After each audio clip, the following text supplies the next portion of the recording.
Ada yang mengatakan bahawa jin iprit ini dia boleh menzahirkan diri di kalangan masyarakat, dalam kalangan manusia. Mungkin ada di kalangan kita pun jin iprit juga, kita tak tahu. Saya tanya apa tanda lah, dia ada tanda lah. Kalau tuan-tuan boleh pandang lah orang sebelah kiri kanan ni kan. Dia kalau nak tahu dia tu jin iprit, dia boleh merupa macam-macam rupa orang.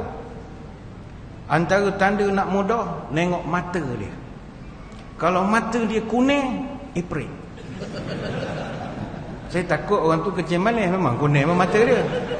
Lagi pekat warna kuning, lagi tinggi ilmu dia. Begitu. Dia kuning kalau merah tu mengantuk warnanya. Kuning. Ini cerita, saya pun tak tahu, saya tidak nak mengesahkan ke apa tidak. Ini cerita kawan yang belajar. Dia jin ni, dia ada puak-puak dia. Dia ada kabilah-kabilah dia. Memang dalam satu hadis riwayat Tabrani dan juga Al-Hakim, memang ada satu hadis Nabi menyebut al-jinnu ala thalathati asnafin sinfun lahu ajnihatun yatiruna fil hawa'i wa sinfun hayyatun wa kilabun wa sinfun yahilluna wa yaz'anuna. Nabi sebut jin ni ada 3 puak, 3 golongan.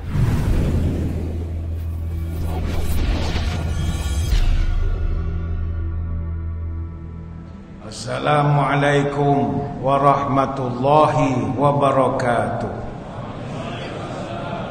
Bismillahilladzi la yadurru ma'asmihi syai'un fil ardi wala fis sama' wa huwas sami'ul alim.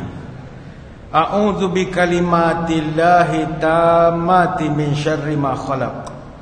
Alhamdulillahi hamdan katsiran tayyiban mubarakan fihi kama yanbaghi li jalali wajhikal karim wa li 'azimi sultanik.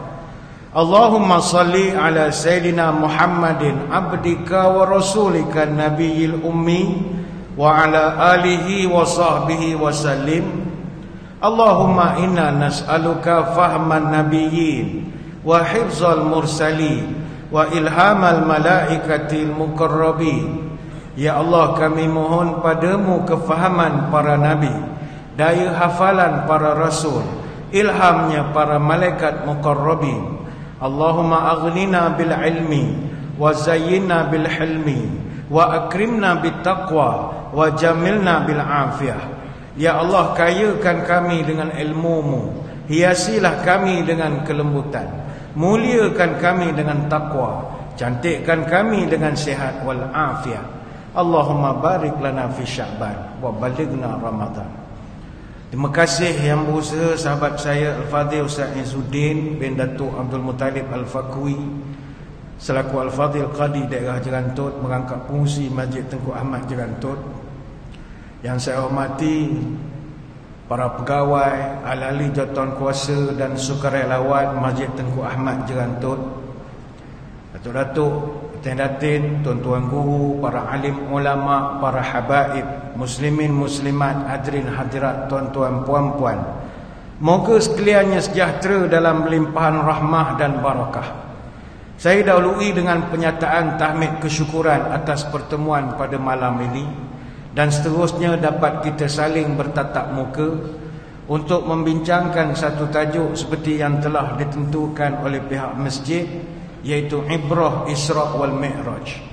Walaupun banyak masjid dah buat tajuk amal Ramadan nisfu Sya'ban, tapi masjid ni minat lagi dengan Isra' Mi'raj, kita layan sajalah. Hadirin hadirat sekalian, Isra' wal Mi'raj ini dia terbahagi kepada 3 fasa. Fasa sebelum, semasa, selepas. 3 fasa ini ada ibrah. Sebelum Isra' apa berlaku pada Nabi, belah dada Nabi dalam tahun duka cita, bla bla bla, banyak cerita boleh ambil pelajaran. Semasa Isra' Mi'raj pun banyak cerita perjalanan Nabi daripada Masjidil Haram ke Masjidil Aqsa, cerita buruknya naik ke langitnya 1, 2 sampai 7 dapat perintah semayang. Itu banyak pelajaran. Dan fasa selepas daripada Isra' Mi'raj, Nabi dihina, dituduh gila, ramai orang ia tak percaya dah kepada baginda kerana ceritanya terlalu pelik. Jadi 3 fasa ini banyak pelajaran.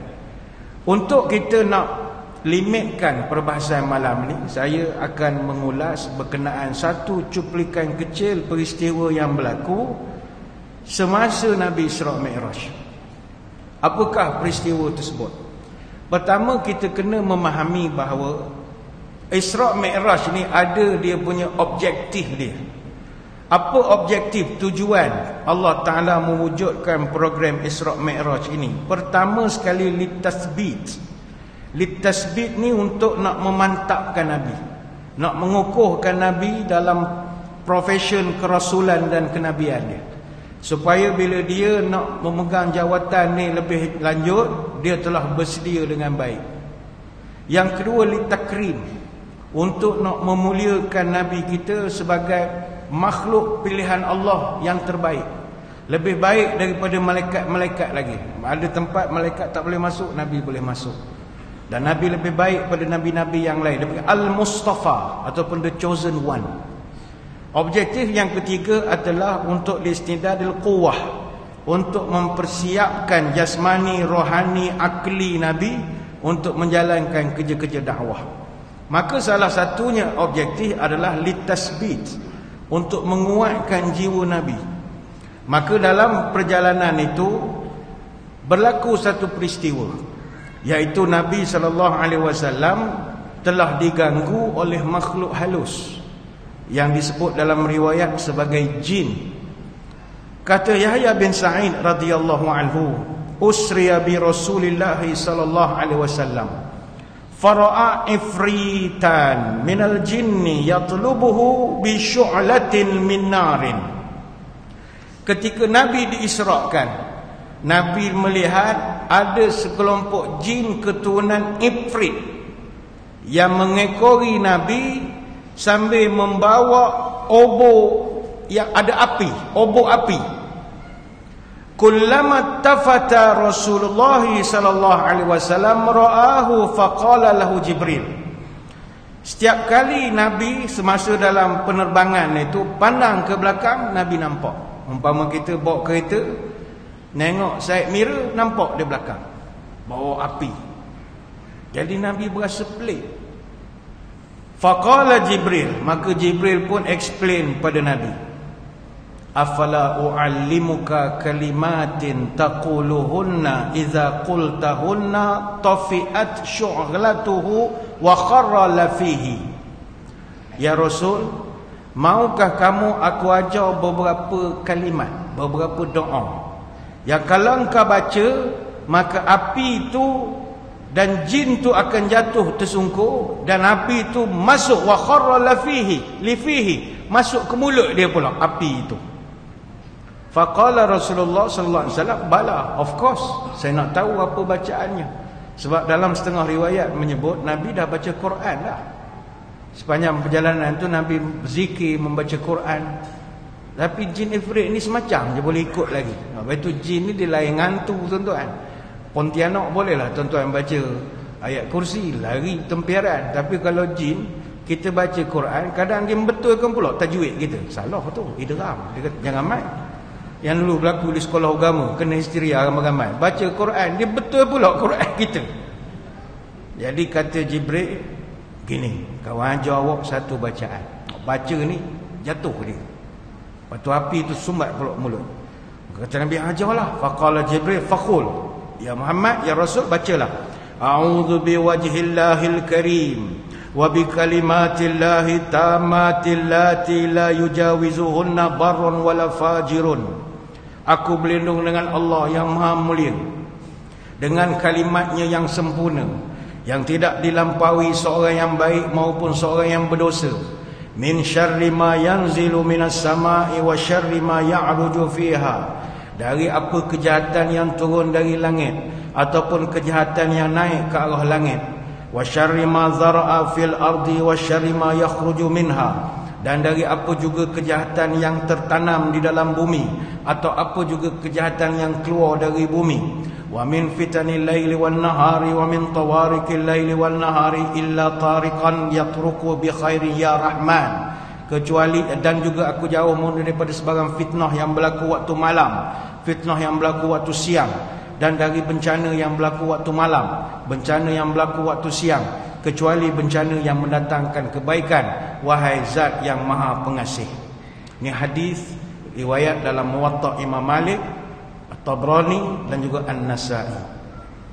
Apa pelajaran daripada hadis ni? Daripada riwayat ini banyak pelajaran untuk kita. Pertama, sebelum kita melihat ibrahnya, mari kita berkenalan dulu dengan Ifrit ini. Siapa Ifrit? Dia kalau cerita tajuk jin ni, dia kalau dalam masjid ni tak apa sesuai. Dia membuh ngosek, kadang sound system, kadang lampu. Mujur-mujur jemaah 2-3 orang pensan. Itu biasa berlaku kalau cerita pasal je. Tapi kita tawakal lah, ni ibrah kan, bukan kita nak ngata ke dia. Ifrit ni atau ifrit atau jamaknya afarit, itu gelaran untuk jin lelaki. Kalau perempuan, jin perempuan dia panggil ifritah. Jamaknya dia panggil ifritat. Itu kalau jin perempuan. Jin-jin daripada Afrit ini adalah jin-jin yang paling gagah. Dan mereka bukan sekadar gagah, mereka juga jin yang paling amanah sekali. Dan jin ini, Ifrit ini, mereka memiliki kekuatan ilmu yang tinggi, khususnya dalam perkara-perkara ghaib. Sebab itu Allah rakamkan dalam Quran, qala ifritum minal jinni ana atika bihi qabla an taquma min maqamik wa inni alaihi laqawiyyun amin. Itu surah An-Naml ayat 39. Iaitu Allah rekodkan ketika berkatalah Ifrit dari golongan jin. Mereka berkata kepada siapa? Kepada Nabi Sulaiman, ampun tuanku, kami akan bawakan istana Balqis itu. Tuanku belum bangun dari kursi, istana dah ada di depan. Nabi Sulaiman tak confident. Tapi apa jawab Ifrit? Laqawiyyun amin. Kami ni gagah dan sangat amanah. Itu Allah rekodkan. Jadi ayat surah An-Naml ayat 39 ni menunjukkan Ifrit ini adalah spesies jin. Dan mereka itu gagah kerana ilmu yang mereka miliki, dan saiz mereka mungkin sangat besar untuk nak berjaya buat kerja-kerja yang berat. Sebab itulah bila dia boleh bawa istana Balqis, itu bukan senang. Tuan-tuan bayangkanlah, singgasana Balqis atau Queen of Sheba, Malikat Bilqis ataupun Ratu Balqis ini boleh dibawa dengan jarak yang sangat cepat daripada Yaman sampai ke Jerusalem. Jaraknya 2266 km. Dia boleh bawa sekelip mata. Bayangkan kalau jin Ifrit kerja JNT. Oh, sedap kirim barang tuan-tuan. Sekelip mata sampai. Contoh. Itu kalau kita percaya istana Ratu Balqis ada di Yaman. Ada pula teori mengatakan istana Balqis ni bukan di Yaman tapi di tanah Jawa.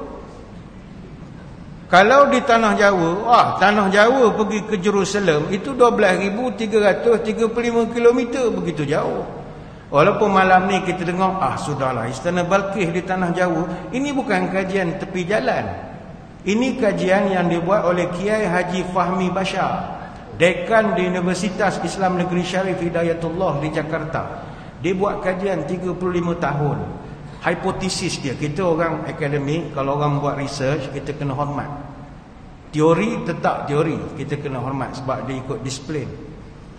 Menurut ini hipotesis dia lah, istana Balqis bukan di Yaman tapi terletak di kawasan Keraton Ratu Boko di Kabupaten Sleman, Yogyakarta. Terletak sekitar 3 km ke arah selatan daripada Candi Prambanan, 36 km dari Borobudur. Bagi tuan-tuan yang pernah pergi Borobudur, dia candi ada 3. Di pertama Borobudur, itu letak di Magelang.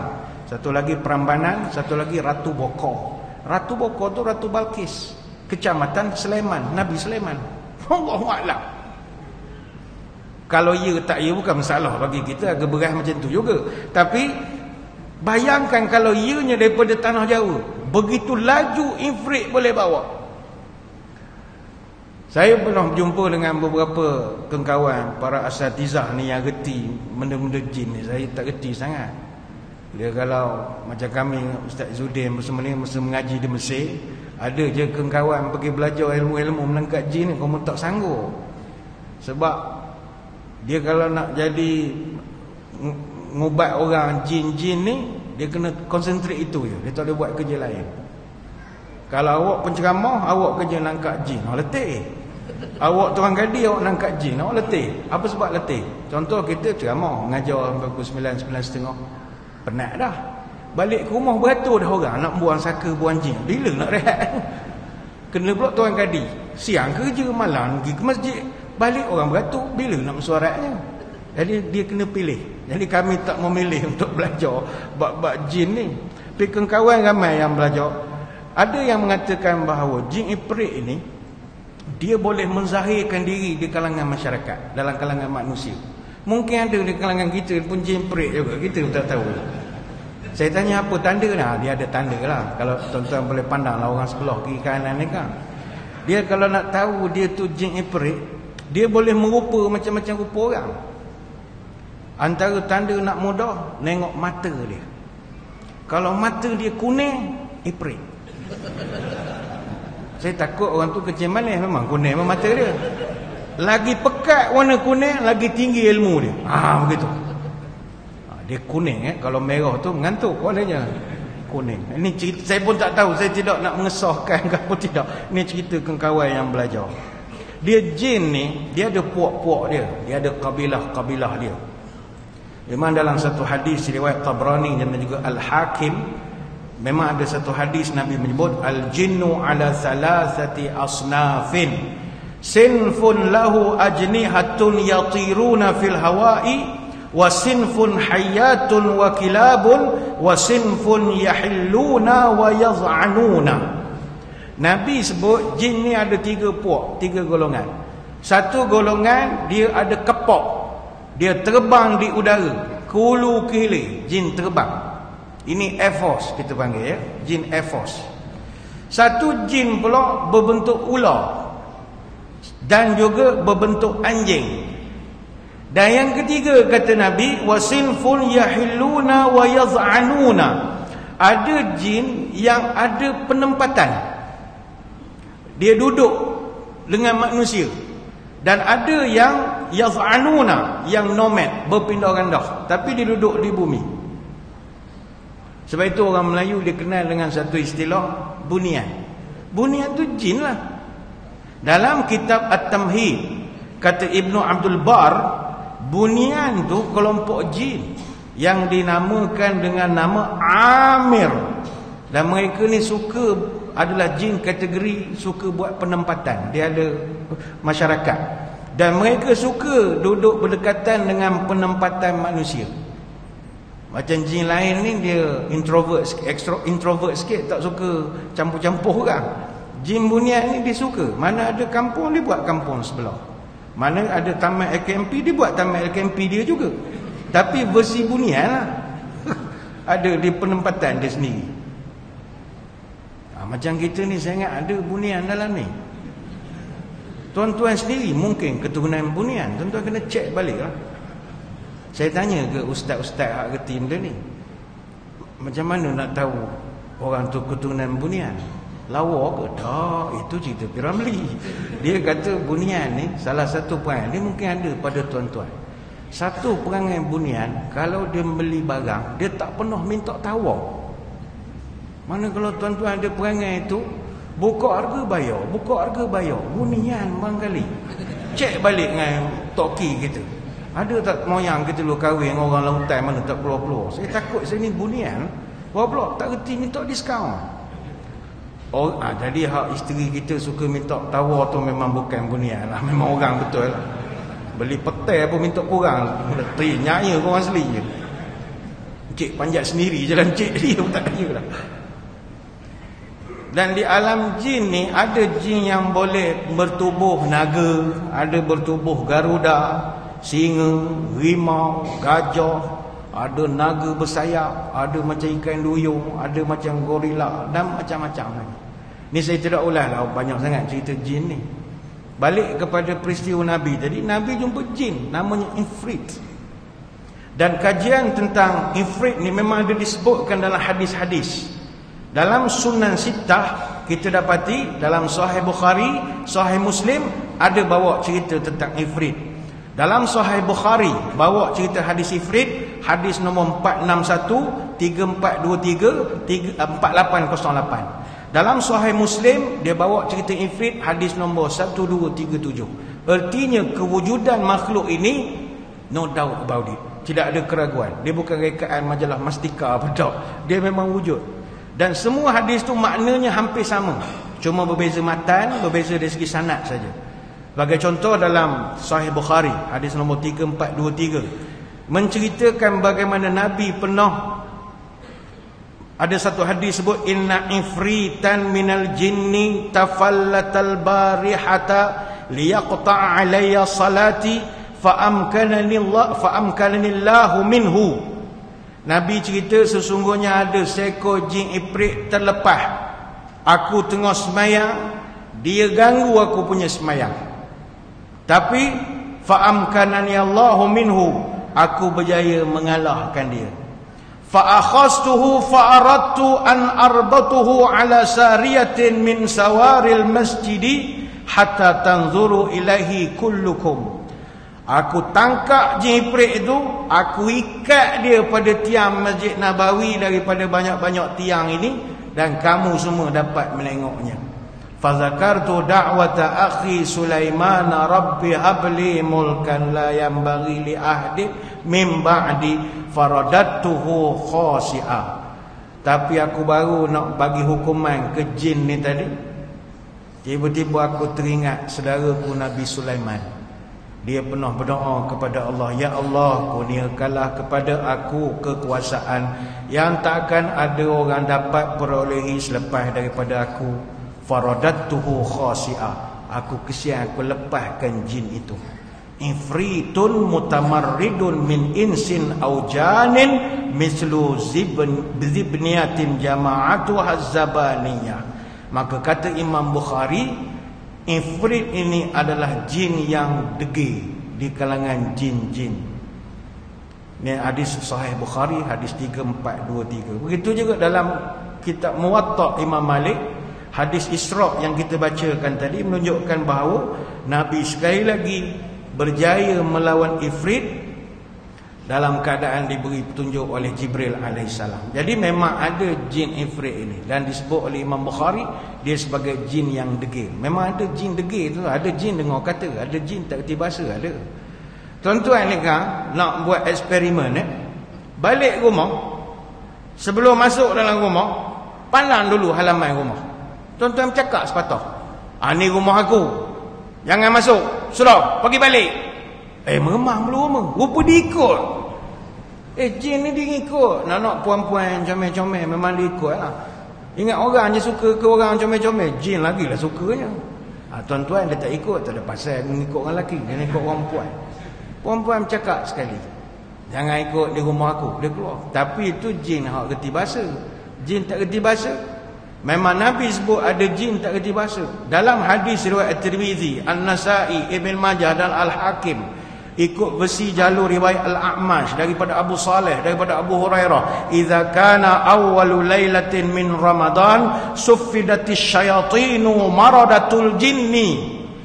Sesungguhnya pada hari pertama Ramadan, malam itu syaitan-syaitan dibelenggu yang terdiri daripada maradatul jinni, jin hok paling degil sekali. Ini yang kata ulama menjawab pada persoalan kenapa syaitan dibelenggu, jin jahat semua belenggu, tapi masih lagi ada kejahatan di bulan Ramadan. Sebab yang dibelenggu yang paling jahat saja. Jin-jin yang grade 52 ke atas, 52, 54, dosa C, dosa B, dosa A, turun 3, 2, 1. Jadi jin yang grade 44, 48, 44, 41 sampailah grade 11 masih berkeliaran lagi. Itu dia bisik daripada jauh, makannya Yusuf Tayo katanya. Kita pun makan jugalah. Hadirin-hadirat sekalian, balik kepada ibrah. Apa ibrah kita boleh dapat daripada cerita perjalanan Nabi yang diganggu oleh jin ini? Isra' Mi'raj ini adalah manifestasi perjalanan seorang hambanya menuju Allah. Kita nak menuju Allah tu perjalanan Isra' kita lah. Nabi perjalanannya menuju Allah rupanya ada gangguan. Sebelum melakukan perjalanan terindah itu, Nabi telah ditunjukkan oleh Allah diganggu daripada makhluk-makhluk yang tak nampak, jin dan juga syaitan ini. Maka iktibar untuk kita adalah dalam perjalanan kita nak menuju Allah ini, kita kena waspada gangguan makhluk nama jin dan syaitan ini. Kadang kita nak jadi baik, tapi akan ada gangguan. Sebab itu Nabi dalam wasiat dia yang terakhir, dalam khutbah dia yang terakhir, 91 hari sebelum Nabi wafat, Nabi sampaikan satu khutbah 9 Zulhijjah tahun 10 Hijrah. Nabi sampaikan di lembah Uranah di Bukit Arafah. Khutbah terakhir di depan 144,000 orang manusia. Mikrofon tak ada, suaranya diulang-ulang oleh Rabi'ah bin Umayyah bin Khalaf. Khutbah Nabi terakhir itu khutbah yang sangat mustahak, sebab dia kata ulama adalah summary, rumusan 23 tahun ajaran Islam. Nabi buat sharp and short. Daripada segala hak dia dah ajar selama ini, dia ringkaskan dalam khutbah itu.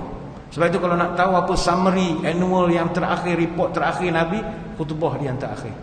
Salah satu konten atau perkara yang Nabi sebut di dalam khutbah itu adalah waspadalah permainan halus syaitan. Nabi tak tinggal pesanan itu. Daripada banyak pelajaran, Nabi ingatkan waspadalah kamu daripada tipu daya syaitan. Nabi sebut ayyuhan nas, inna syaitana qad ya'isa an ya'bada fi ardikum hadhihi. Wahai manusia, aku istihar hari ini, syaitan dah putus asa dah untuk menjadikan kamu menyembah dia di bumi suci ini. Mana Mekah Madinah takkan berlakulah. Walakinnahu qad radiya an yuta'a fi ma siwa zalika mimma tuhrikuna min a'malikum. Tetapi syaitan selepas ini dia akan bangga sekiranya dia ditaati pada perbuatan selain daripada itu yang kamu anggap remeh bagi kamu. Di hujungnya Nabi sebut, ala hal ballaghtu Allahumma shahad. Bukankah aku dah nasihatkan, aku dah peringatkan, ya Allah, aku dah sampaikan pesanan ini. Oh, Nabi bersungguh betul suruh kita waspada dengan gangguan setan dan jin ini. Sebab itu kata ulama, setan ni kalau dia gagal menjadikan kita jahat, dia akan buat kita belagak dengan kebaikan. Kita datang masjid bagus, tak buat jahat, tapi dia bisikkan kita jadi sombong dengan kebaikan. Keluar masjid terus rasa orang lain masuk neraka belaka. Ni semua ni tak datang masjid belaka, neraka, kawi, azab kubur. Itu berat. Awak boykot produk sekian, tak makan burger, okey, alah masalah. Tapi bila dia tengok orang makan, oh ni neraka belaka, neraka, setan. Tak boleh gitu. Merasa baik itu setan. Setan punca kena reject daripada surga, merasa baik ya. Bukan dia buat jahat, dia merasa dia lebih baik daripada Adam.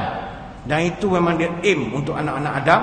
Kalau aku tak boleh goda dia buat maksiat, aku goda dia merasa sombong dengan amalan. Sebab itu musuh kita dalam hidup ni Nabi sebut ada 4. Al-mu'minu baina arba'ati a'da'in. Musuh orang beriman itu ada 4. Mu'minin yahsiduhu, wa munafiqun yubghiduhu, wa kafirin yujahiduhu, wa syaitanin yaftinuhu. Musuh pertama manusia ni adalah orang-orang beriman juga yang dengki dengan kejayaan kita. Itu musuh kita. Dia sentiasa tak sukalah kita ni berjaya. Yang kedua, orang munafik yang benci pada kamu. Yang ketiga, orang bukan Islam, orang kafir yang sentiasa nak berlawan dengan kamu, dengan agama kita. Dan yang keempat, syaitan. Syaitan ni musuh kita. Tak percaya kita tengok sekeliling. Pulau Pandan jauh ke tengah, gunung Daik bercabang 3, mata dah kabur, rambut pun beruban dah, disko dandut dia pergi juga. Boh cempedak luar pagar, ambil galah tolong jolokkan. Budak-budak tengah belajar, dapat anak buang-buangkan. Pisang emas bawa belayar, masuk sebiji atas peti. Tiket konsert 100 dia boleh bayar, ceramah free dia tak nak pergi. Buai laju-laju sampai pucuk seneng, apa dalam baju dadah marijuana. Pok amai-amai belalang kupu-kupu, tepuk ramai-ramai siang malam minum samsu. Seorang papan tarik papan, buah keranji dalam perahu. Seorang tangan tarik tangan, terima rasuah dia buat-buat tak tahu. Apa sebab? Semuanya kerana faktor-faktor salah satunya adalah godaan syaitan. Sebagai Muslim, kita akan tetap terus-menerus diancam oleh musuh-musuh yang kita tak nampak ini. Akan menyerang kita dari pelbagai penjuru. Musuh-musuh itu tak kiralah apa juga gelaran. Iblis laknatullah, tentera-tenteranya yang namanya syaitan. Sama ada jin, termasuk lagi jin yang berupa manusia, yang mengajak kita kepada kejahatan. Setan, jin, iblis ni musuh nyata. Kain belah pakaian seniman, anak batu buat senjata. Bukankah Allah telah berfirman, syaitan itu musuh nyata. Musuh nyata. Tapi berapa orang di kalangan kita yang betul-betul merasakan bahawa syaitan itu musuh? Maka insaflah, tatkala kita mula sombong dengan kebaikan, syaitan telah berjaya merosakkan amalan kita. Dia objektif syaitan ni mudah saja. Dia ada 4 proses, 4 objektif utama syaitan. Misi dia untuk nak ganggu kita ini, yang saya panggil the process of shaitanization, proses setanisasi. Pertama, dia nak sesatkan kita. Berjaya tak berjaya. Yang kedua, mengkafirkan kita, tukar agama terus. Yang ketiga, menjadikan kita ni masuk neraka belaka. Yang keempat, nak menjadikan kita ni sombong dengan amalan. Sombong tu termasuklah riya, takbur, ujub, sum'ah, benda-benda yang merosakkan. Jadi untuk nak mencapai objektif ini, ada 2 pendekatan yang digunakan oleh syaitan untuk sampai objektif. Pertama, dia ganggu secara terus, goda terus.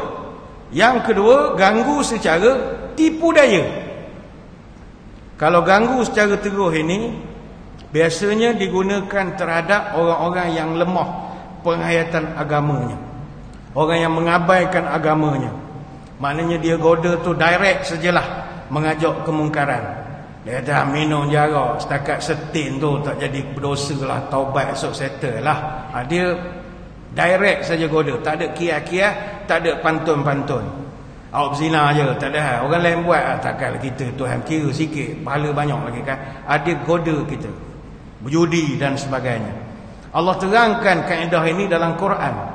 Wala tattabi'u khutuwatis syaitan innahu lakum aduwwum mubin innama ya'murukum bisu'i wal fahsya wa an taqulu 'ala Allahi ma la ta'lamun.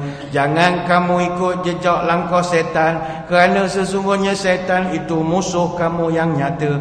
Dia akan arah kamu buat perkara-perkara jahat dan keji, dan dia akan suruh kamu berkata dusta terhadap Allah tentang apa yang kamu tidak ada ilmu. Surah Al-Baqarah ayat 168 sampai 169. Ini direct. Yang kedua adalah gangguan secara tipu daya. Yang ini yang kita takut. Biasanya dia tujukan cara ini kepada orang yang sedang menghayati kehidupan beragama. Macam kita semua yang dah dekat dengan agama, dah dekat dengan masjid, dia akan guna cara bisikan. Dia tak akan goda kita direct suruh kita melakukan kejahatan, sebab dia tahu orang ni dah masuk border hidayah, tak akan diganggu lagi. Tetapi dia akan gunakan tipu daya dengan membisikkan riak, takbur, sum'ah, merasa lebih baik daripada orang dan sebagainya lagi. Apa cara-cara yang dia akan lakukan? Ya, ini saya ingat kita break dulu seketika untuk memberi laluan kepada azan isyak yang akan berkumandang sebentar saja lagi. Jadi tuan-tuan semua jangan ke mana-mana, kita akan kembali lagi selepas ini. Muslimin muslimat yang dirahmati Allah sekalian, kembali kita menyambung ceramah pada malam ini berkaitan ibrah peristiwa Isra' wal Mi'raj.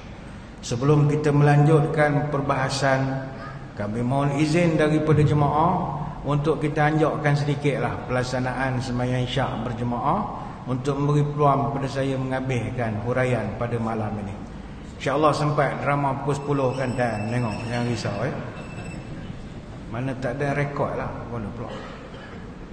Tadi kita bercerita tentang salah satu daripada peristiwa yang dialami oleh baginda Nabi SAW adalah diganggu perjalanannya oleh jin ataupun ifrit, yang mana mereka ini mengganggu perjalanan Nabi sebagai simbolik bahawa dalam perjalanan nak menuju Allah, kita akan mendapat gangguan dan gangguan yang halus ini, terutamanya daripada syaitan, iblis, bala tenteranya syaitan, dan juga jin-jin yang terdiri daripada manusia dan jin itu sendiri.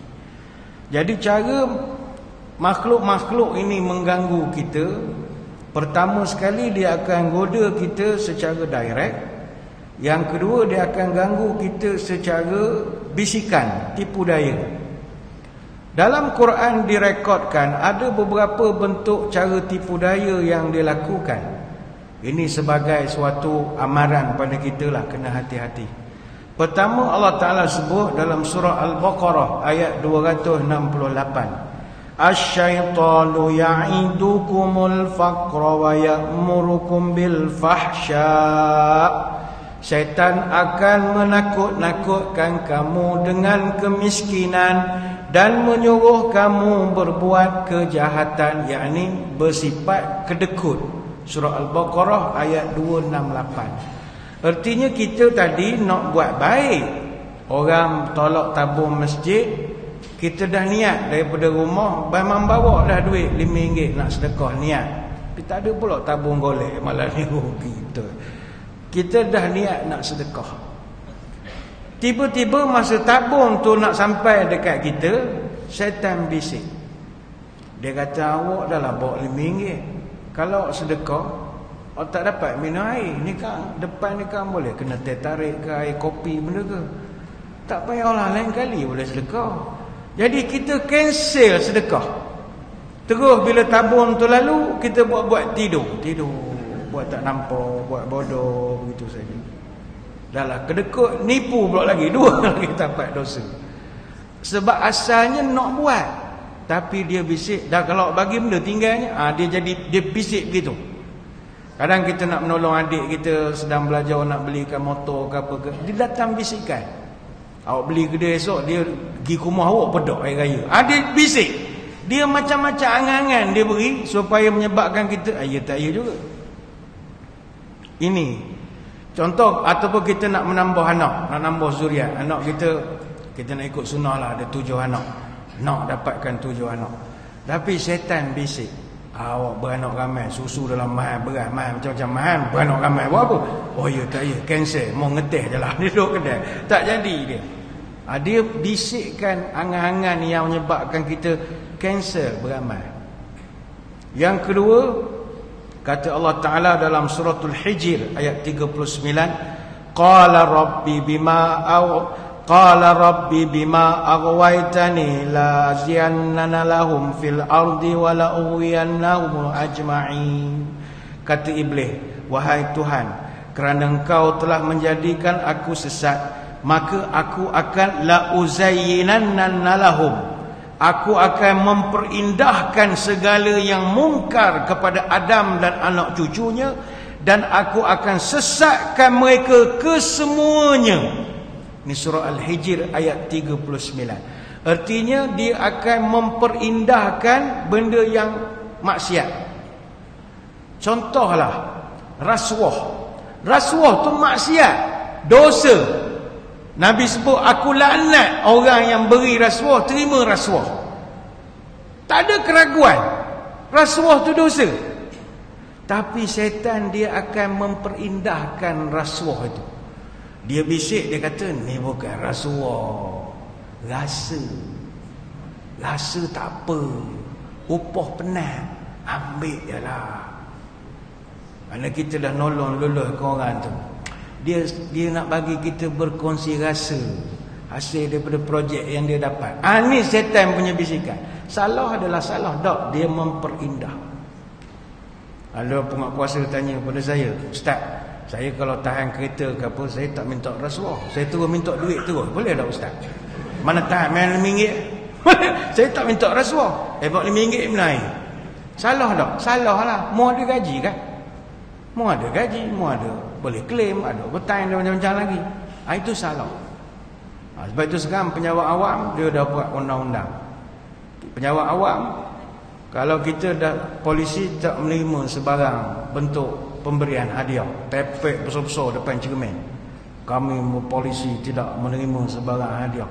Nak beri hadiah boleh, dia panggil 3F saja. Fruit, food, flower. Boleh. Mana bagi ke Datuk D.O. misalnya, bagi bunga ke dia, boleh. Flower. Ataupun bagi dia food, bagilah makanan.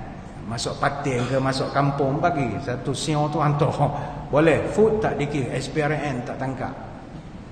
Ataupun bagi dia fruit, buah-buahan, hantarlah buah.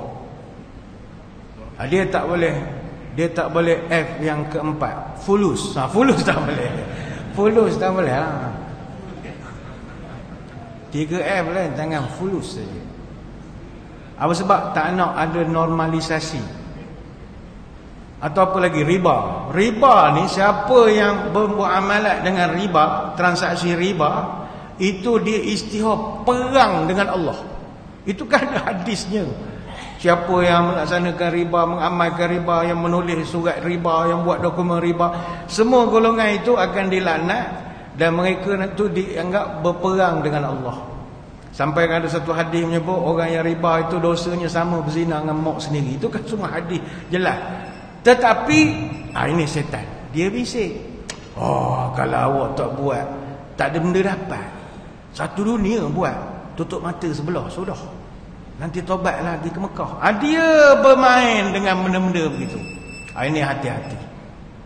Tipu daya ketiga yang Allah Ta'ala sebut dalam Quran surah Al-A'raf ayat 16 sampai 17. Ini yang paling berbahaya. Qala fa bima aghwaytani la aq'udanna lahum siratakal mustaqim thumma la'atiyannahum min baini aydihim wa min khalfihim wa an aymanihim wa an syama'ilihim wa la tajidu aktsaruhum syakirin. Iblis berkata, wahai Tuhan, disebabkan kau telah menjadikan aku sesat, maka seluruh bala tentera aku, setan, jin dan segala makhluk-makhluk ikut arahan aku ini, aku akan arahkan goda anak Adam. Aku akan pastikan mereka tersesat daripada siratal mustaqim. Pasukan aku akan goda mereka. La'atiyannahum min baini aydihim wa min khalfihim wa an aymanihim wa an syama'ilihim. Aku akan goda dia dari arah depan. Kalau dia tepih, aku mari kok belakang. Dia siku, aku datang kok kanan. Dia tepih, aku datang kok kiri. Aku akan tawah badan dia sampai dia terleka. Aku masuk, aku akan pastikan aksaruhum syakirin. La tajidu aksaruhum syakirin. Tak ada di kalangan hamba-Mu yang akan bersyukur kepada nikmat. Ini iblis selaku chief paling besar kepada setan dan jin. Dia bersumpah, anak buah aku akan goda ini anak Adam, depan, belakang, kiri, kanan. Goda sungguh-sungguh, bukan goda sikit. Termasuk dalam masjid pun ada setan goda. Kan saya keterangkan, ada setan dalam masjid, jangan main-main. Itu yang bergaduh imam satu, imam dua, macam-macam tu. Ada setan dalam masjid. Ada setan. Setan di mana-mana ada. Jadi dia akan goda ke. Cuma kalau tuan-tuan ayat Al-A'raf ayat 16 sampai 17 itu, kalau tuan-tuan read between the lines, tengok yang tersirat, iblis dia hanya boleh goda 4 penjuru saja. Kalau tuan-tuan perasan, depan, belakang, kiri, kanan. Kenapa dia tak boleh goda pada atas dengan bawah? Ini lain tahun lah, kita bahaskan tafsirnya panjang ya. Jangan lupa tuan kali, tahun lepas ada rahsia kenapa Allah sebut, Allah rekodkan dia takkan boleh 2 penjuru tu dia masuk. Baik, itu tipu daya yang ketiga. Tipu daya yang keempat, kata Allah dalam surah An-Nisa ayat 120, ya'iduhum wa yumannihim wa ma ya'iduhum syaitanu illa ghurura. Syaitan sentiasa menjanjikan dan memperdayakan mereka dengan angan-angan kosong. Dan sesungguhnya itu hanyalah tipu daya dia semata-mata. Dia akan beri angan-angan kosong. Apa lagi tipu dayanya? Allah Ta'ala sebut dalam surah An-Nisa ayat 119. فَلَا يَكُونُ آذَانَ الْأَنْعَامِ وَلَوْ أَمَرْنَاهُمْ فَلْيُغَيِّرَنَّ خَلْقًا. Dan sesungguhnya aku akan menyuruh mereka mencacatkan binatang ternak, dan mereka membelah telinga-telinga binatang, dan demi sesungguhnya aku akan menyuruh mereka mengubah ciptaan Allah. Fala yughayyirunna khalqa. Dia akan mengubah ciptaan Allah. Ulama tafsir mengatakan ayat ini, syaitan salah satu daripada bisikan dia adalah menyuruh kita ni mengubah ciptaan Allah. Mengubah. Daripada asal molek lelaki misalnya, kita nak ubah jadi bukan lelaki. Daripada perempuan, dia akan mengubah nak jadi ciptaan tu dia ubah. Bukanlah maknanya tuan-tuan tak boleh gunting rambut. Apa rambut panjang sampai ke pinggang awak orang lelaki, nanti mengubah ciptaan Allah pula jadinya. Itu dah mana otak selonoh tu kena buang. Kuku takkan, kuku kaki boleh kayu perahu punya panjang, potonglah. Itu tak mengubah ciptaan Allah. Tapi itu salah satu permainan syaitan. Nak mengubah kita, dia cocok tang sini, dia cocok tang sini, dia cocok tang sini, dia cocok tang sini. Itu syaitan, dia mengganggu kita. Ada juga tipu daya yang Allah Ta'ala sebut dalam surah Al-An'am ayat 112. Wa qasamahuma inni lakuma la minan nasihin wa kadzalika ja'alna likulli nabiyyin aduwwan syayatinal ins wal jin yuhi ba'dhum ila ba'din zukhrufal qawli ghurura. Dan syaitan bersumpah kepada Adam dan Hawa, sesungguhnya aku ni hanya nak memberi nasihat kepada kamu. Itu disebut dalam surah Al-A'raf ayat 21. Kata ulama tafsir, syaitan salah satu daripada kaedah dia menggoda kita adalah dia memberi kita nasihat melalui penjelmaan orang. Tuan-tuan jangan ingat semua yang beri nasihat itu adalah orang. Kadang-kadang syaitan, termasuklah penceramah. Tuan-tuan jangan ingat semua penceramah tu orang. Saya takut setan je tuan-tuan jemput. Rupanya dia setan. Tidaklah sebut penceramah mana, tapi kalau lain macam dia punya ajaran tu mungkin setan. Adam dengan Hawa tu bukan setan yang berbentuk setan, penggoda, datang menyamar. Sama juga dalam surah Al-An'am 112, wa kadzalika ja'alna likulli nabiyyin aduwwan syayatin insi wal jin yuhi ba'dhum ila ba'din. Allah tunjukkan dalam ayat ini, kami jadikan tiap-tiap nabi itu musuh, terdiri daripada syaitan, manusia dan jin, yang membisikkan dengan kata-kata nasihat yang indah susunannya dan memperdaya pendengarnya. Don't play. Ada juga barangkali syaitan penceramah ada tuan-tuan, kita tak tahu saja. Baik cek kereta dia balik ke mana. Kalau gaib begitu saja, saya ingat syaitan tu. Tuan-tuan salah panggil penceramah tu. Patut huru-hara kampung kita sejak dia datang lain. Dia membisikkan benda-benda nasihat yang baik. Tapi nasihat itu semua merosakkan. Hati-hati, tipu daya. Itu dah tahap kritikal lah. Kalau dah menyamar jadi tukang beri nasihat, itu membahaya. Tipu daya yang lain kata ulama, ini yang paling bahaya. Ini saya ingat kita kena ulas lebih. Iaitu ada sekelompok syaitan penggoda ni, dia membisikkan was-was sampai peringkat kita hamun jadi malas nak ibadat. Ini saya tengok paling banyak dideritai oleh masyarakat kita.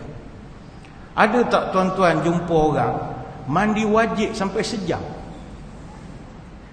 Sejam mandi wajib. Ni mandi wajib ke mandi mayat? Lama betul mandinya. Habis dia kikis setiap ujung kuku, urat-urat semua.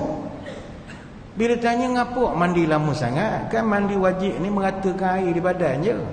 Macam ambil air semayang tu. Dah, ni baru sah kata dia. Sejam. Rupanya dia was-was. Ada orang ambil wuduk, patut tangan 3 kali, 30 kali dia ambil. Dia joget ke ambil air semayang? Dia was-was. Ni tak lepas ni pada siku ni. Kita dah beratur panjang. Surah Petronas bukannya besar sangat. Nunggu ke dia je. Tangan sebelah 30. Orang 3 je. Ada yang ambil air semayang 6 kali pun ada. Dah siap dah. Dah baca doa semua dah. Naik masjid, turun pula, ambil lagi. Sudah naik masjid, turun pula. Apa sebab? Berasa ada benda keluar daripada kemaluan, daripada belakang ataupun dari depan. Ada orang buang air di tandas setengah jam tak keluar-keluar. Buang air kecil je pun. Orang lain berdehem sikit je. Itu kan istibrak wa tanahuh kan. Sunat pastikan keluar. Dia bukan istibrak dah, macam nak beranak. Sial, kita kesian. Maknanya dia diganggu setan. Setan bisik, ada lagi tu. Ada tubik sikit lagi. Allah, selalu lagi. Cemar dah kain kita. Cemar dah, cemar. Setan ganggu. Cemar dah kain lemot. Bukan saya kata setan cakap Kelantan, tidak. Kan dia kecil hati pula, nak mudah faham. Cemar dah baju demo, cemar dah tu. Terus payah pula semayang kat rumah lah. Tak jadi semayang masjid. Kenapa? Tadi nak semayang molek dah. Aku rasa kena ke dekat bilik air. Setan. Yes. Berjaya aku menjadikan orang ni tak pergi semayang masjid hari ni. Dia molek dah singgah tadi. Tapi duduk di bilik air. Masa pelas dia berasa air tu mengecik lah kena badan. Takkan nak telanjang buang air. Sabit ke tak nak kena langsung. Dia diganggu oleh setan. Ada orang datang masjid semayang orang musafir lah, kita tengok ya. Buka seluar, gigit kain pelekat, buka seluar, pakai kain. Lepas tu buka semula kain, pakai semula seluar. Ngapa jadi gini? Rasa macam ada nitih keluar. Takut kain tu dah tak boleh pakai. Setan kacau dia. Kesian, kita kesian tengok. Ni paling ramai lah. Mengulang-ulang takbiratul ihram, tak masuk juz, tak lepas-lepas. Salli fardal isya arba rakaat. Allah, astaghfirullahalazim, astaghfirullah. Banyak lupa sebut makmuman. Okey. Salli makmuman. Allah, astaghfirullah. Apa pula? Adaan lupa. Iman lah wala dhalin lah dia. Allah. Setan tu. Dia membuatkan kita jadi menyampah. Kita. Aku letih lah macam ni. Letih lah aku takbir. Yes.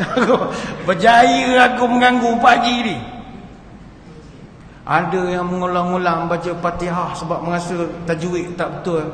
Kesian. Ghairil maghdubi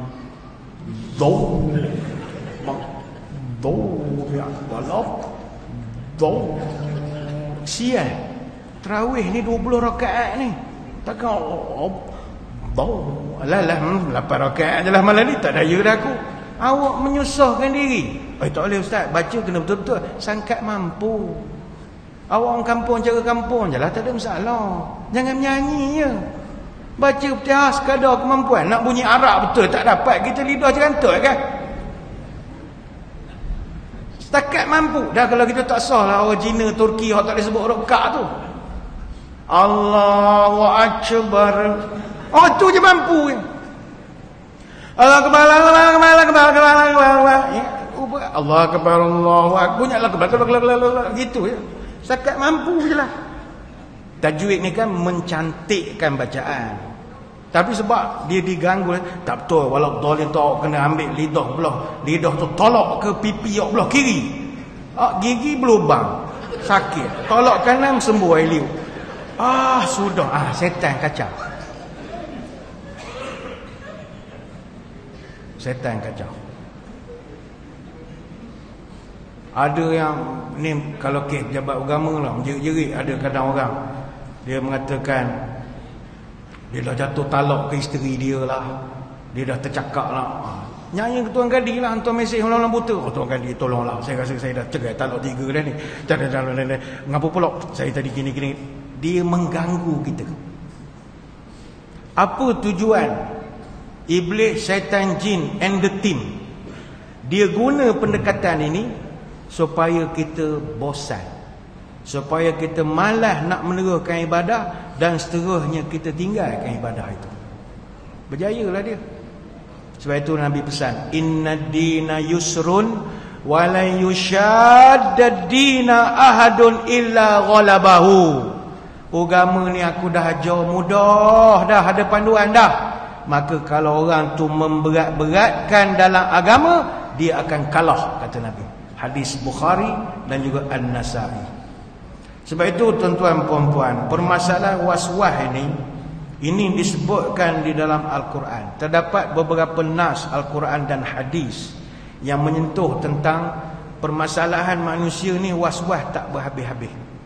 Walaqad khalaqnal insana wa na'lamu ma tuwaswisu bihi nafsuh.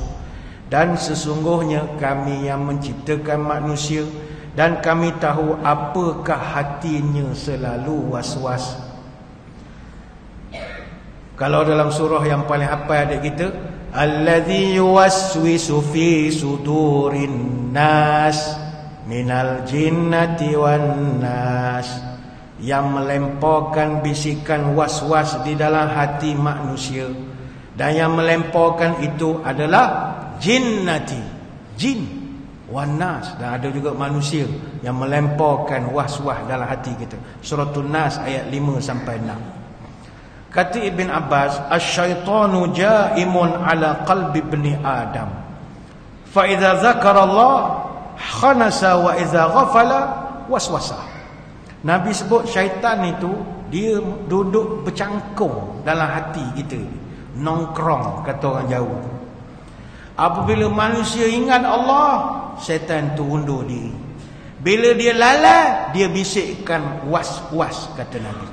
Hati-hati. Maka bagaimana cara kita nak menghilangkan gangguan was-was ini? Nombor 1, buat cara Nabi tunjuk tadi, membaca doa-doa minta pertolongan daripada Allah.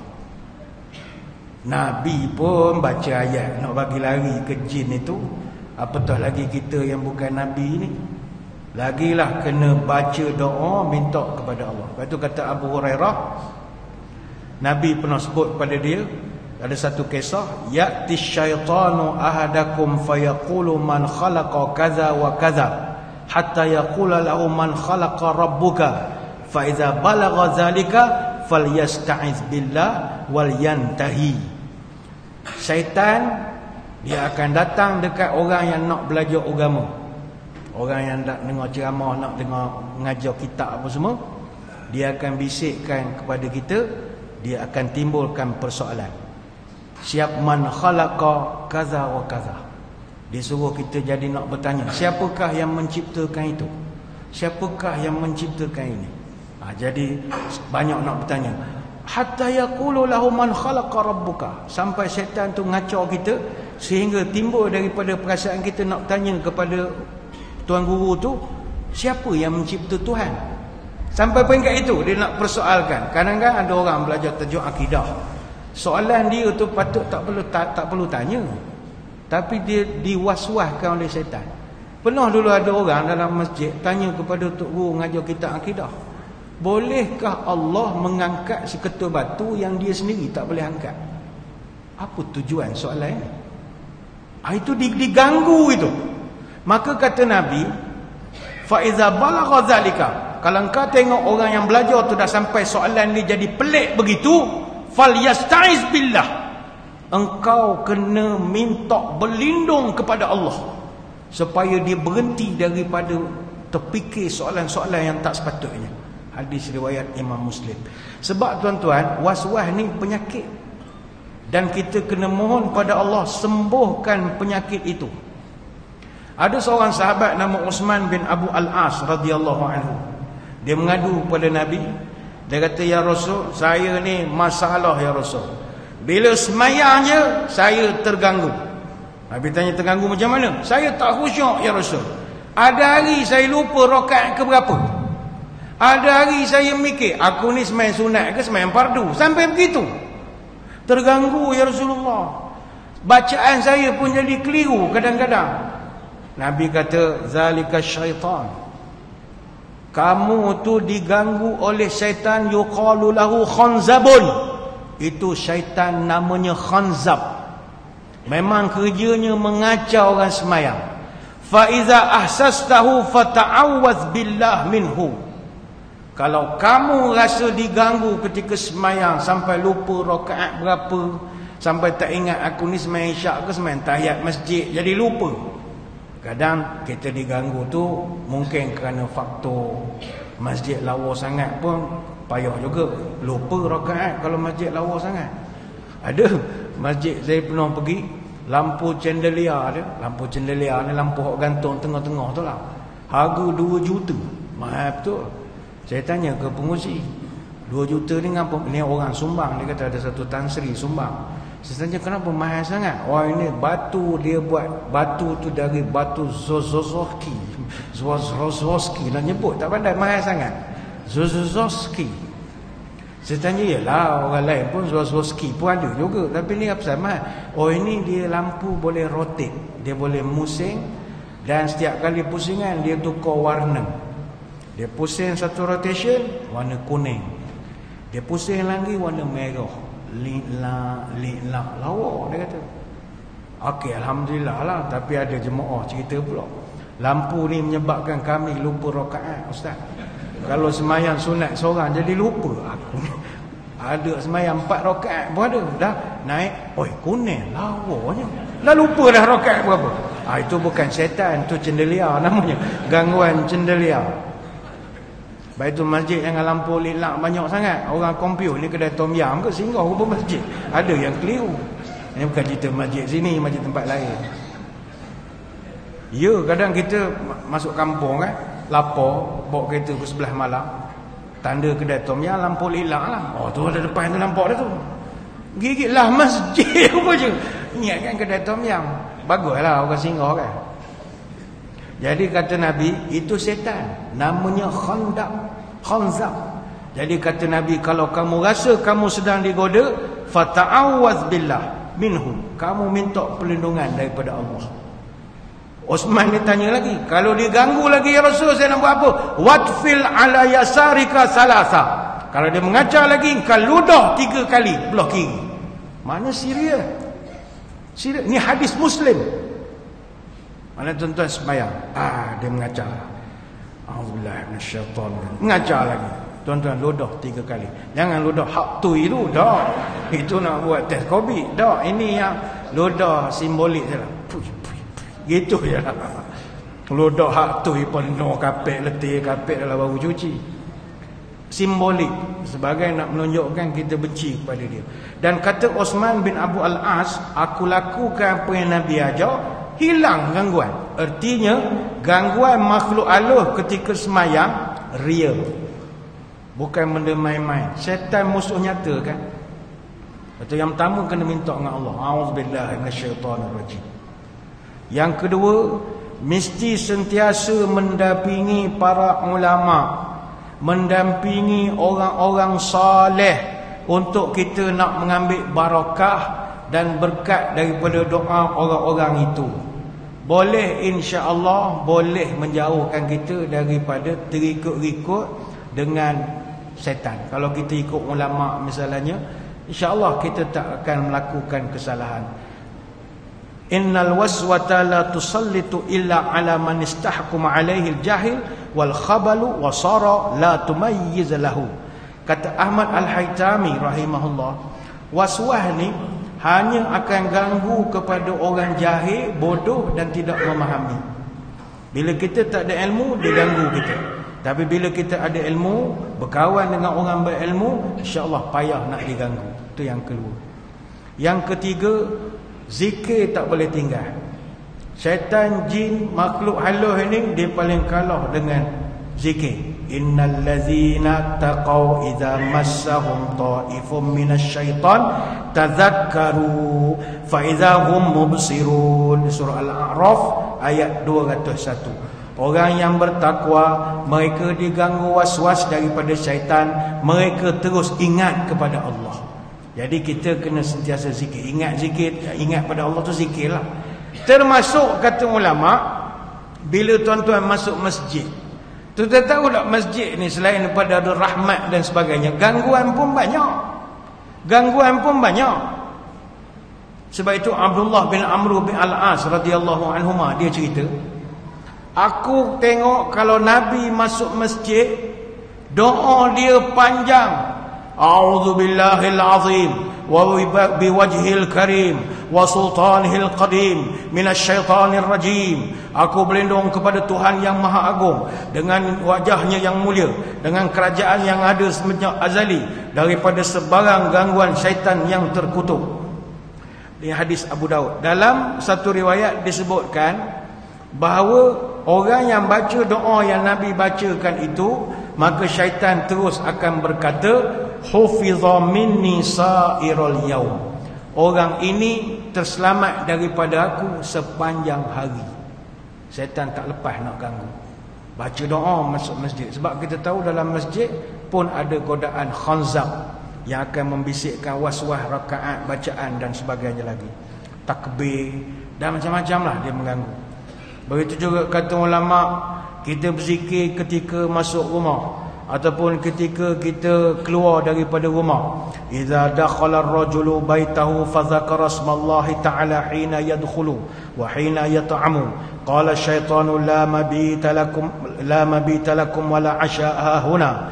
Kalau seorang itu, kata Nabi, masuk ke dalam rumah, dia berzikir, dia makan makanan, dia berzikir, maka syaitan yang mengekor dia akan berkata, malam ni kita tak boleh tidur sini sebab dia baca doa, dan malam ni tak ada makan malam sebab dia baca zikir, berdoa. Ajarilah makan ke tempat lain, mohlah kita keluar balik. Tak jadi. Wa in dakhala falam yazkur ismallahi 'inda dukhulihi qala syaitanu adraktum mabit. Dan jika orang tu masuk ke rumah tidak berzikir, tak menyebut nama Allah, masa dia makan pun dia tidak menyebut nama Allah, maka syaitan tu akan mengatakan, malam ni kita tidur di sinilah, dan malam ni adalah rezeki kita sebab tuan rumah lupa berdoa, moh kita melantak bersama-sama dia, dia pun makan. Ni hadis riwayat Imam Muslim. Jadi tuan-tuan kan sampai rumah zikir, nak makan zikir, jadi dia pun kecewalah malam ini. Yang ketiga, mesti selalu baca Quran.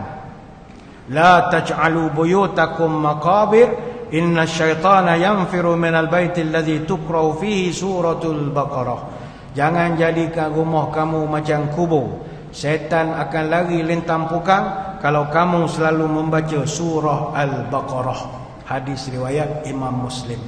Surah Baqarah ni special dia adalah kerana dia ni adalah dalamnya ada ayat kursi.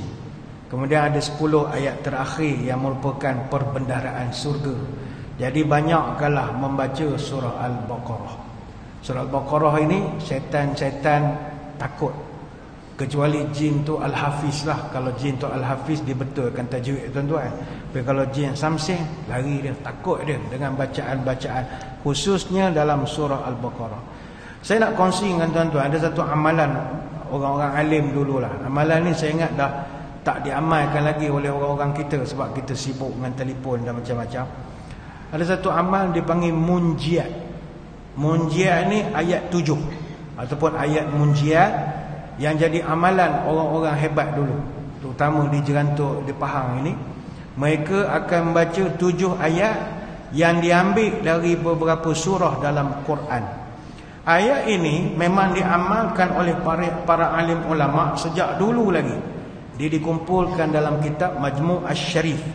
7 ayat munjiat, 7 ayat penyelamat dipanggil. Ayat ini kita baca pagi, kita baca petang. Ini 7 ayat ni ayat Quran semua, bukan ayat di Wadi Manikam Sinawari ni. Dah, ni ayat betul, ayat daripada Quran. Pertama ni tuan-tuan catat sajalah, surah At-Taubah ayat 51. Yang kedua, surah Yunus ayat 107.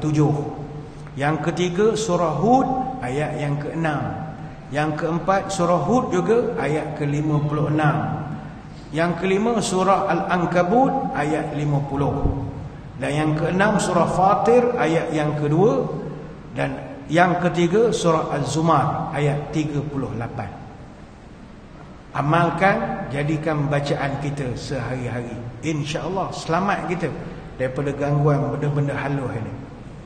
Dia benda-benda halus ini, kalau tuan-tuan tak baca Quran, ada juga petua orang-orang dulu. Ni tak tahulah betul ke tidak. Benda-benda halus ni, jin, pukau apa semua ni, dia tak akan masuk ke rumah kita selagi orang dalam rumah tu berjaga semua. Tu dia punya petua orang tua-tua. Sebab itu rumah orang pencen mudah kena pukau. Sebab geng-geng ni pukul 10.30 buruk mata dah, tidur belakang dah. Jadi bila semua tidur, baru benda jahat boleh masuk. Lagi selagi ada yang berjaga, dia tak masuk. Dulu saya tak berapa nak percaya juga. Tapi bila kita pergi ke negara-negara Arab, tuan-tuan tengok orang Arab kalau pergi Istanbul, di Turki, dalam teksi, dalam kereta dia letak ada mata yang biru tu kan, tengah putih, lepas tu ada hitam tengah mata biru. Ataupun orang Arab dia khamsah, 5 jari, dia ada jual dekat tempat-tempat souvenir tu, ada ayat Quran. Bila tanya apa tujuan ni, tengah tu ada mata. Mata ni dia kata supaya syaitan jin menipu kau, dia baru nak masuk rumah kita, dia U-turn balik sebab dia tengok ada mata masih terbuka. Kepercayaan begitu. Jadi ramailah orang menggantung gambar mata. Ada banyak jual. Kalau kedai-kedai Arab yang souvenir di Kuala Lumpur pun dia ada jual gantung mata. Dia orang Melayu ni dia cerdik. Dia tak beli benda-benda begitu. Dia bela ikan puyuh depan rumah. Bila tanya ngapa bela ikan puyuh, ikan puyuh tak tidur ustaz, mata dia buka sokmo. Lah banyak ikan tak tutup mata apa puyuh. Alah, level zaman dulu puyuh je lah. Ikan lain mana ada, sama ikan kok mana ada punya. Jadi dia bela pun cerdik juga lah orang tua-tua dulu. Jadi kalau rumah kita dah tidur semua, itu mudah masuk godaan. Jadi puan-puan, tuan-tuan kena terima kasih lah pada anak bujang kita yang pukul 3 pagi tak tidur, pukul 4 tak tidur, tengok bola, main game. Ada hikmahnya. Itu tak kena jin tu. Dia tu jin sebenarnya, tak tidur-tidur. Dia lepas maghrib semayang dia tidur, dia bangun pukul 1 kan, dia kebolo, dia masak Maggi, menengok bola apa semua. Akhirnya rumah kita tukar shift sajalah. Siang dia tidur, siang dia padam. Tapi hikmahnya pukau-pukau dia tak masuk. Wallahualam, dia cerita orang sebab tak adalah buktinya. Tapi apa yang penting tuan-tuan, balik kepada godaan benda-benda halus ni. Benda ni adalah real dan dia bukanlah benda rekaan. Sebagaimana ditunjukkan kepada Nabi kita dapat godaan dan gangguan itu, maka kita ni orang biasa, orang kecil ni, kau lagilah akan diganggu dengan gangguan halus-halus. Tapi balik kepada apa yang diajarkan oleh para alim ulama, banyakkanlah kita ini berdoa kepada Allah supaya Allah jauhkan daripada godaan. Dan kita paling tak nak benda tu mengganggu ibadat kita. Kalau orang kita sekarang ni, kalau dia tingkatkan ilmu, belajar fiqh apa semua, insya-Allah tak ada was-was. Saya ambil contoh kalau bab fiqh kan. Ada orang dia ambil air sembahyang. Dia duduk dalam masjid daripada maghrib sampai nak menunggu isyak. Tiba qomat kan, dia pun bangun keluar. Tanya, ngapa keluar? Batal ke? Aku rasa batal dah. Dia rasa dia batal. Kenapa awak rasa awak batal? Agaklah masa gelak-gelak tu dah terkeluar agaknya. Dia dah diwaswaskan oleh setan. Bila dia keluar tengok pula orang ramai, malas pula aku nak beratur. Tak jadi dia sembahyang isyak berjemaah. Jadi bila kita menghadapi keraguan, kita pegang pada kaedah fiqh. Setiap keraguan dihapuskan dengan bukti yang nyata. Mesti ada bukti nyata. Contoh buang angin. Apa bukti ada nyatanya buang angin? Bila ada dua petanda, ada bau, ada bunyi. Jadi kita imbas balik. Ada bau? Tak ada. Ada bunyi? Tak ada. Ada dengar bunyi? Tak ada. Ada dengar? Tak ada. Ada dengar? Tak ada. Tak ada, tak ada lah. Setan nak bisik lagi. Ada boh. Ada. Keliling 4 orang ke boh tak ada. Kalau tak ada bunyi, tak ada bunyi lah. Ada bau? Tak ada. Semayang je lah. Sebab kita yakin dengan itu. La yansarif hatta yasma' sautan au yajid rihan. Abbad bin Tamim radhiyallahu anhu dia cerita zaman Nabi dulu, ada seorang sahabat ni memang sokmo, dia terasa dibuang angin sokmo. Dia dibayangi oleh angin sokmo. Dia tengah ambil semayang pun dia rasa angin keluar. Dia rasa angin keluar. Ngadu ke Nabi. Nabi kata la yang sarif hatta yasma' sautan aw yajid rihan. Jangan kamu batalkan semayang selagi kamu tak dengar bunyi, tak cium bau. Settle masalah. Hadis Bukhari Muslim. Selesai masalah. Jadi setiap perkara tuan-tuan melihat kepada tanda. Ini dengan membanyakkan menuntut ilmu, dia boleh jadi hilangkan was-was itu. Selain daripada berdoa dan sebagainya lagi. Jadi hadirin-hadirat sekalian, begitulah sedikit sebanyak perkongsian kita malam ini berkenaan tentang cabaran kita nak menuju kepada redha Allah ini. Perjalanannya bukan mudah. Bukan mudah. Banyak rintangan yang sedang menanti kita untuk nak merosakkan kebaikan kita. Itu setan jin iblis yang ganggu kualiti ibadat. Belum lagi setan yang tugas bisikkan riak lagi, bisikkan takbur lagi, bisikkan ujub, upload dalam Facebook, ambil gambar, hari ni mendengar ceramah, sejam kali cek, tak ada pula like. Dah setengah jam, mana friend tak like lagi ni? Like sendiri je lah, dapat satu like, dia yang like. Maknanya dia dengar ceramah pada tadi sampai sekarang, dia intai-intai berapa like malam ni. Setan kacau. Dia nak suruh ganggulah, dia nak mengganggu kita. Ada riak, takbur dan sebagainya. Kita doa pada Allah lah benda-benda tidak berlaku. Saya kira sekadar itulah tuan-tuan. Walaupun niatnya nak ceramah sampai subuh esok, tapi lapar pula dah lah. Ini bukan gangguan setan, memang lapar betul lah. Lapar. Daripada Kuala Lumpur tak makan-makan lagi. Jadi saya kira sekadar itu sajalah dah ceramah kita pada malam ni. Saya ucapkan ribuan terima kasih di atas undangan. Mohon maaf sebarang kekurangan. Kita berdoalah sama-sama moga dapat bertemu pada lain kesempatan. Dan sebelum berpisah, marilah kita menadah tangan berdoa. Moga majlis diberkati ilahi. A'udzubillahi minasyaitonirrajim. Bismillahirrahmanirrahim. Allahumma salli wa sallim ala sayyidina Muhammad salatan tukhrijuna biha min zulumatil wahmi. Allahumma barik lana fi Sya'ban wa balighna Ramadan. Ya Allah, berkatkan umur kami pada bulan Sya'ban, panjangkan umur kami bertemu dengan Ramadan. Allahumma inna nas'alukal jannata wa na'imaha wa ma yuqarribuna ilaiha min qawlin aw fi'lin aw amalin wa na'udzubika minan nari wa ma yuqarribuna ilaiha min qawlin aw fi'lin aw amalin. Ya Allah, kami mohon padamu surga dan nikmatnya dengan apa juga cara yang boleh mendekatkan aku kepada surga, sama ada menerusi mulutku ataupun perbuatanku. Dan aku berlindung padamu dari neraka dan juga azabnya, dan apa juga yang menyebabkan aku boleh masuk ke neraka disebabkan oleh mulutku atau perbuatanku. Allahumma tawil umurana wa sahih ajasadana wa nawir qulubana wa thabit imanana wa ahsin a'malana wa wasi' arzaqana wa ilal khairi qaribna wa lisyari abidna wa qdi hawaijana fid dini wad dunya wal akhirah innaka ala kulli syai'in qadir. Ya Allah, panjangkan umur kami dalam keberkatan, sihatkan tubuh badan kami, terangkanlah hati kami, tetapkanlah iman kami, molekkanlah amalan kami, luaskan rezeki kami, dekatkan kami dengan kebaikan, jauhkanlah kami dari kejahatan, kabulkanlah segala doa kami sama ada dalam urusan agama, dunia atau akhirat. Subhanakallahumma wa bihamdika nashhadu an la ilaha illa anta nastaghfiruka wa natubu ilaik. Wa sallallahu ala sayyidina Muhammadin wa ala alihi wa sahbihi wa baraka wa sallam. Walhamdulillahi rabbil alamin.